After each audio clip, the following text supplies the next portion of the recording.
이번에 황산 누출 난 거는요, 건설 현장에서 일하다 보니까 실수로 안 그러면 사고가 나서 이것이 아닙니다. 남양주 폭발 사고도 마찬가지고요. 그리고 또 더욱 개탄스러운 것은 어제 저도 보도 봤지만은 벌써로 회사에서 보도자료를 뿌려가지고 작업자 실수로 이렇게 보도가 나오고 있습니다. 분명히 말씀드리지만은 이 반복되는 사고의 첫 번째, 특히 우리 건설 현장에서 사고의 첫 번째 원인은 최저 낙찰제였습니다. 원청이 가장 적은 돈으로 하청을 시켜서 일을 시킵니다. 그러면 그 하청은 또 돈벌이를 위해서 가장 적은 돈을 들여서 공사를 하려고 작업자들을 몰아붙입니다. 이 과정에서 사고는 이미 피할 수 없는 거로 되어 있습니다. 최저 낙찰제로 해가지고 어쨌든 간에 빠른 시간 안에 적은 사람 투입해서 공사 마무리하는 거, 요게 현장의 모든 걸 지배하고 있습니다. 사고가 나면은 그때서야 허둥지둥, 그때라도 교훈을 찾고 원인을 보면서 재발을 방지해야 되는데, 역대 사고가 이렇게 1년에 건설 현장에서 600명, 700명이 죽어갑니다. 사망자만 그렇습니다. 다치는 사람하고 따지는 것 같으면 얼마나 많겠습니까? 알려지지 않은 산재까지 따지면요. 그럼에도 불구하고 이것이 바뀌지 않는 건 뭐겠습니까? 그렇게 하는 비용보다 지금 이렇게 사고가 나지만은 이렇게 하는 것이 가장 힘있고 현장을 지배하고 있는 발주처들한테 이익이 되기 때문에 그 결과로 해서 현장에 있는 노동자들이 비참하게 죽어가는 겁니다. 다치고. 계속 반복된 거예요. 우리가 그래서 이게 안 된다 해서 안전도 그러고 임금도 그러고 노동조합 만들었습니다. 만든다는 순간부터 집중 분석이 들어오고 사사건건 따라다니면서 블랙리스트 만들어서 노동조합 방해하고 물고 뜯고, 얼마 전에 보도 났지만 울산지구 플랜트 노조 아침에 출근 선전하다 경찰병력하고 충돌이 있어가지고 연행되고 구속되고 합니다. 노동자들 권리 찾는 문제에는 이렇게 심층 분석하고 철저하게 응징하고 대응하면서 현장에서 노동자들 죽어가는 것은 자본가들 이익이 더 크기 때문에 이 사회가 그렇습니다. 보상 얼마 해야 되고 어떻게 하면 공사 재개하고 누가 적당하게 마무리해서 또 넘어가면 또 이런 식으로 쳇바퀴 되는 겁니다. 이게 그래서 하는 말이, 우리는 더욱더 이 기자회견을 해야 되는 게 그런 겁니다. 여러분들이 정말로 한번 들여다봐야 되는 거예요. 또 사고는 또 납니다. 언제 날지 그것만 기다리고 있지 구조가, 사고는 무조건 또 나게 되겠어요. 이런 풍토가 바뀌지 않기 때문에. 여러분들 더 한마디만 할게요. 노조가 나서서 기자회견하고 아침에 같이 피하면은요 태도가 어떤 줄 아십니까? 노조가 또 사고 생기니까 물고 늘어지 가지고 소란이 때만 났다시 소란 일으킨다는 시선으로 쳐다보고 있어요. 사고 현장에 가장 그런 문제점을 잘 알고 있는 현장 작업자들 목소리 안 듣고 안전 문제 이야기하면은 묵살하고 쫓아내요. 그러면 노동자 대표 노동조합이 법에 나와 있는 대로 산업안전보건 현장 시찰할 수 있도록 하고, 지금도 사고가 났으면은 현장 대표들, 노동자 대표들 현장에 입회시켜서 같이 공동조사도 하고 이런 풍토가 만들어져야만이 해결의 시작이 되는 것이지, 지금도 우리는 배제시키고 노동부 형식적으로 나가가지고 작업 중지시켰다 광고 내고 짜여진 각본대로 조사 뿌리고 솜방망이 처벌해가지고 한 놈도 구속 안 되고 넘어가고, 이거를 중단시켜야 됩니다. 여러분들 마치겠습니다. 지금 병실에서 사경을 헤매고 있는 우리 동료를 대표해서 그들의 억울함을 조금이라도 달랠 수 있는 그런 부분이 있다면 이 자리에서 기자회견을 자청을 하게 됐습니다. 그날 사건을 목격자정을 하겠습니다.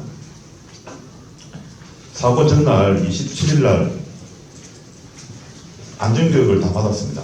오전에 안전교육을 9시까지 받고, 안전교육이 끝나고 4명은 볼리스에서 집으로 가고 4명만 남아갖고 그 현장 한림이엔지 관리자한테 내일부터 일할 수 있는 작업장 에리아 작업 지시 오다 이런 걸 4명이 받게 되었습니다. 그때 받았던 내용을 지금부터 자세히 설명해 드리겠습니다. 어제 사고 났던 그 현장에서 북쪽으로 한 20m 지점에 맨홀 2개가 있고 밸브가 하나 있습니다. 그 맨홀 2개와 밸브 하나를 먼저 작업을 끝내고 끝나는 대로 어제 사고 지점에 A, B, C로 해갖고 라인이 똑같이 형성이 되어 있습니다. 거기에 우리가 볼트로 풀어야 될 V자로 체크된 구간이 대략 한 20몇 군데 됩니다. 그 전체를 거기 끝나는 대로 이쪽으로 오셔갖고 다 풀면 된다. 이렇게 작업 지시를 받았습니다.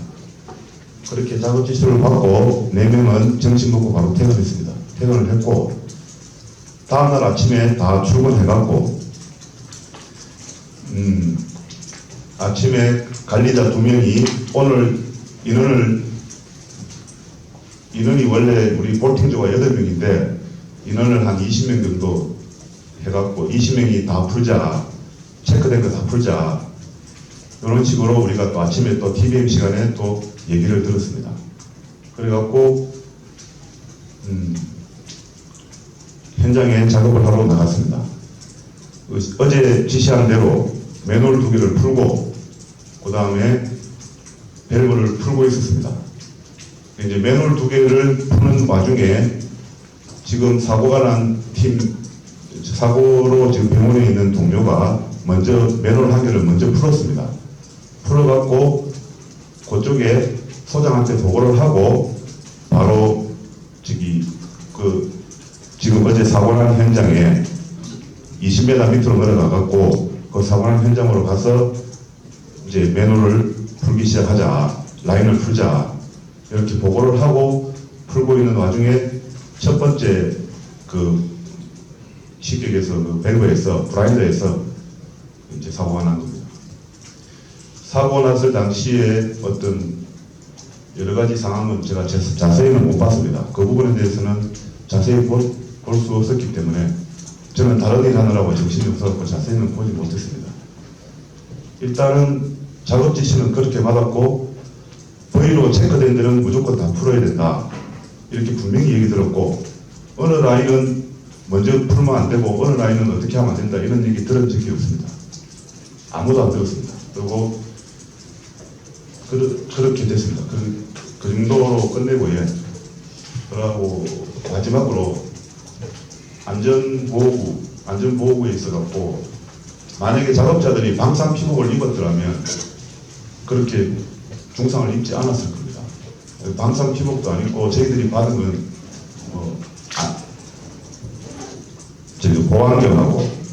보안경하고 그다음에 마스크, 일회용 마스크, 하얀 일회용 마스크 있습니다. 일회용 마스크하고 혹시 한두 방울 튈 줄 모르니까 장갑은 반코팅을 끼지 말고 코팅 장갑을 껴라. 코팅 장갑을 받았습니다. 고려아연에서 배관이 파손돼가지고 자일레인 혼합물이 유출되는 사고가 있었고요. 2015년에는 9월 달에 2건, 10월, 11월 이렇게 해서 4명의 노동자가 협착사고, 충돌사고, 추락사고로 사망을 했습니다. 그렇게 해서 2016년에 산재사망 대책 마련 공동 캠페인단이 선정한 한국의 최악의 살인기업 공동 3위에 고려아연이 올라갔습니다.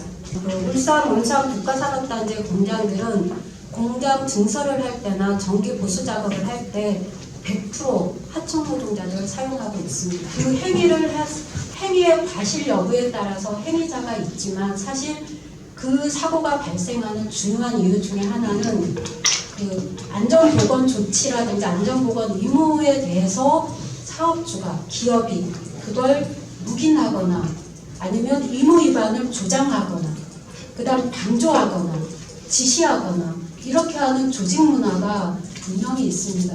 고려아연에서 이전에는 모르겠으나 2012년부터 지금까지 해마다 산재사망과 중대재해가 끊이지 않는 이유 중에는 그 담당자의 과실 이런 걸 떠나서 고려아연이라는 기업 자체가 노동자들의 안전을 위한 안전보건 의무에 대한 소극적인 자세들이 근본적으로 자리 잡고 있다고 생각합니다. 더구나 어제 이런 중대재해가 발생했음에도 불구하고 도급을 줬을 때 도급 노동자에 대해서 사고 발생 시에 원천의 책임이 산업안전보건법에 명시되어 있습니다. 그럼에도 불구하고 작업 지시의 문제를 제기하면서 자신들의 책임을 회피하려고 했던 고려 아이언의 태도로 봤을 때 지금까지 발생한 산재 사망과 유출 사고 그리고 중대재해는 우연이 아닙니다. 이거는 기업 자체가 이런 안전보건 의무에 대해서 중요하게 생각하지 않을 뿐만 아니라 묵인, 방조, 용인하는 기업 자체의 문화 또한 있기 때문에 이 부분에 대해서 노동부가 철저한 조사를 통해서 엄중 처벌하는 게 필요하다고 생각합니다. 프렌트 건설 노동자 울산 지부장입니다. 그 어느 때보다 착잡한 마음 이룰 길이 없습니다. 두 명의 동지가 지금 사경을 헤매고 있습니다. 이런 것을 미연에 방지하고자 노동조합은 고용노동부가 시행하고 있는 명예특별안전감독관 제도를 활용하려고 했습니다. 그러나 고용노동부는 이러저러한 핑계만 대고 저희가 특별감독관의 그런 유치를 못 갖게 만들고 있습니다. 그리고 여기에 원청업체나 발주처, 하청업체들도 저희 노동조합이 현장에 들어가서 안전조치 미비한 점을 확인하려고 하는 그런 기본적인 노동조합 활동에 대해서도 방해하고 있습니다. 이런 일련의 사태가 어제와 같은 사건을 발생했다고 판단하고 있습니다. 그리고 경찰은 5월부터 건설현장 특별 단속기간이라 선포하고 지난 23일 울산 프렌트건설 선전전을 불법 집단 떼쓰기로 매도하고 있습니다. 그리고 거기에 항의하는 2명의 노동자를 구속하고 있습니다. 그러나 지금 현실을 보십시오. 사람을 2명을 지금 사경에 헤매게 만든 저런 사업주나 업체에 대해서는 아무것 조치도 취하지 않고 있습니다. 만약 공권력이 그런 건설 현장의 부조리한 사업 작태를 예상초 조사하고 예방했다면 어제와 같은 사고는 발생했지 않았으리라 생각합니다. 지금 병상에 계시는 동지들이 빠른 쾌유를 빌겠습니다. 그리고 기자회견을 드리도록 하겠습니다. 죽음의 행위를 또다시 반복할 텐가 책임자를 처벌하라. 28일 고려아연 2공장에서 강산성 물질인 황산 10천여 리터가 작업 중인 노동자들에게 쏟아졌다. 프렌트건설 노동자 6명이 3도 화상 등 중경상을 입었다. 2명은 중환자실에서 생사를 넘나들고 있다. 구호를 청취했죠. 검찰은 이번 사건 발생의 원인을 명확히 수사해 그 책임자의 죄를 무겁게 물어라. 고려아연은 책임을 인정하고 산재 노동자들 앞에 사죄하고 보상하라. 고려아연을 비롯한 울산 건설업체들은 프렌트 노동조합의 안전보건 활동을 보장하라. 2016년 6월 29일 전국 프렌트 건설 노동조합 울산 노동자 건강 대책위. 예, 감사합니다.